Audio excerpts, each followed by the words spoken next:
Baiklah, di sini saya akan menjelaskan tentang komunikasi data.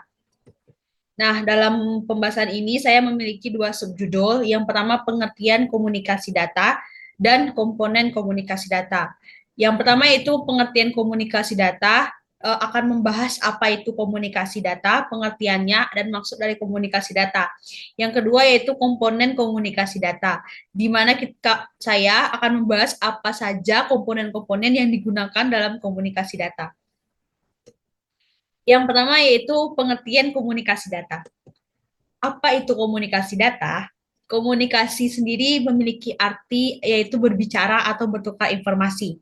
Sedangkan data adalah informasi yang dipertukarkan antar dua ataupun lebih perangkat. Nah, komunikasi data. Komunikasi data adalah proses pertukaran data antar dua perangkat melalui media transmisi. Nah, komunikasi sendiri adalah hubungan atau interaksi pengirim dan penerimanya di antara device yang terhubung dalam sebuah jaringan, baik dalam jangkauan sempit ataupun jangkauan yang lebih luas. Nah, apa saja sih komponen-komponen komunikasi data? Komponen komunikasi data. Dari beberapa referensi yang telah ada, komponen komunikasi data terbagi menjadi 6, yaitu yang pertama sumber atau source, yang kedua pemancar atau transmitter, yang ketiga protokol, yang keempat media transmisi, yang kelima penerima atau receiver, yang keenam tujuan atau destination. Nah, kita akan membahas yang pertama dulu, yaitu sumber atau source. Nah, sumber adalah perangkat yang menghasilkan data untuk ditransmisikan. Data sendiri dapat berupa teks, foto, suara, ataupun video. Nah, contohnya itu seperti kita dalam menulis. Saat kita menulis atau mengirim pesan, kita akan menggunakan laptop, komputer, ataupun keyboard. Nah, juga kita menggunakan smartphone atau HP atau handphone. Di sana kita menggunakan alat-alat tersebut untuk menulis teks yang akan kita kirim.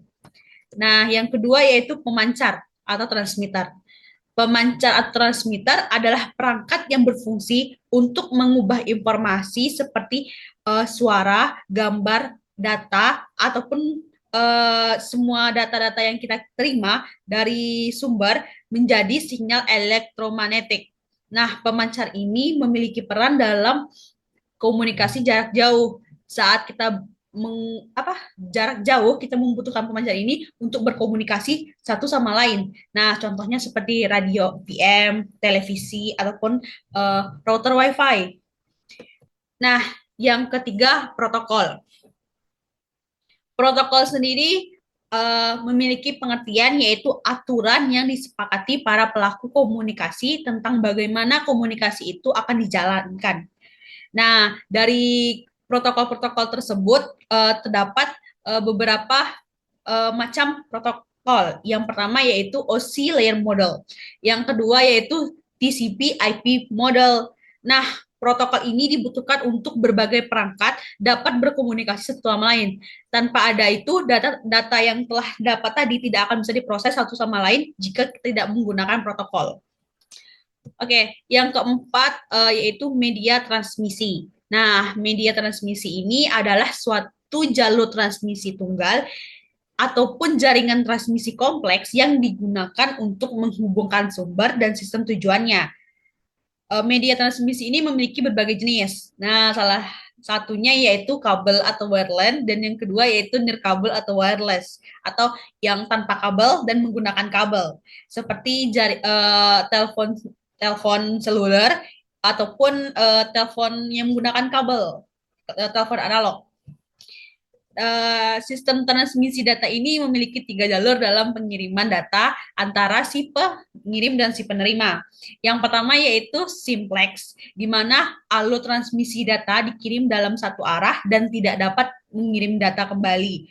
Nah, data ini dikirim dari si pengirim dan penerima hanya bisa dapat menontonnya saja atau menerima tanpa bisa mengirim kembali atau memberikan umpan balik. Nah, contohnya itu televisi. Di sana kan kita cuma bisa untuk menonton televisi yang dimana itu cuma dalam satu sisi. Kita sebagai penerima hanya bisa untuk menerima sinyal dari televisi sinyal televisi tersebut. Nah, yang kedua itu half duplex, di mana kita memungkinkan data dikirim dalam dua arah, namun tidak dalam waktu bersamaan. Nah, contohnya walkie-talkie. Saat kita menggunakan walkie-talkie, kita hanya bisa mengirim umpan balik saat kita menerima sinyal dari si pengirim. Namun tidak dalam waktu bersamaan. Kita harus dapat menerima sinyal dulu, baru kita bisa mengirim sinyal lagi kepada rekan kita yang lain. Nah, yang ketiga yaitu full duplex, memungkinkan data dikirim dalam dua arah secara bersamaan. Nah, seperti telepon ataupun video call. Nah, sekarang saat kita menggunakan telepon kan tentu saja kita bisa untuk sebagai penerima ataupun mengirim, memberi sinyal ataupun menerima sinyal, ataupun video call kita dapat melihat gambar mereka si pengirim dan lawan kita juga bisa dapat melihat gambar kita. Nah, selanjutnya yaitu penerima atau receiver. Penerima ataupun receiver adalah perangkat komponen yang bertanggung jawab dalam menerima sinyal atau data yang dikirimkan oleh si pengirim atau transmitter. Transmitter sendiri yaitu mengubah sinyal yang diterima kembali ke dalam bentuk aslinya, sehingga proses ataupun data yang diterima digunakan untuk perangkat si penerima. Fungsi utama receiver sendiri yaitu seperti yang pertama sebagai deteksi sinyal. Receiver menerima sinyal dari media transmisi. Karena di sini penerima, otomatis kita jelas ya untuk menerima sinyal dari media transmisi. Yang kedua yaitu konversi sinyal. Receiver sendiri yaitu mengubah bentuk dari yang diterima ke dalam format data aslinya. Setelah data yang diterima dari media transmisi tersebut, data tersebut akan bentuk sesuai dengan format aslinya dan akan siap untuk diproses ke perintah selanjutnya. Yang ketiga yaitu pemrosesan sinyal. Receiver sendiri dapat memproses data yang diterima tadi ke bentuk yang lebih lanjut atau perintah selanjutnya. Yang keenam yaitu tujuan atau destination. Nah, tujuan sendiri adalah titik akhir di mana data yang dikirimkan oleh si pengirim atau transmitter diterima dan akan selanjutnya akan diproses. Destination dapat berupa perangkat, sistem ataupun lokasi yang menjadi target pengirim data dalam suatu jaringan komunikasi. Tujuan tujuan atau destination ini dari komunikasi adalah untuk memastikan bahwa informasi yang dikirimkan mencapai destination dengan akurat dan tepat waktu. Fungsi destination itu sendiri yaitu yang pertama penerima data. Nah, data itu diterima menerima data yang dikirim oleh si pengirim. Yang kedua yaitu pemrosesan data. Setelah data atau sumber yang diterima, data itu akan diproses sesuai dengan kebutuhan perintah, sesuai dengan perintah selanjutnya ataupun perintah yang diinginkan. Yang ketiga yaitu tanggapan ataupun umpan balik. Nah, destination itu mengirim respon pada pengirim dan mengonfirmasi data tersebut telah diterima. Jika data belum diterima, maka data tersebut akan memberikan umpan balik bahwa ini data tersebut belum diterima oleh si penerima. Contoh destination itu seperti komputer dalam jaringan.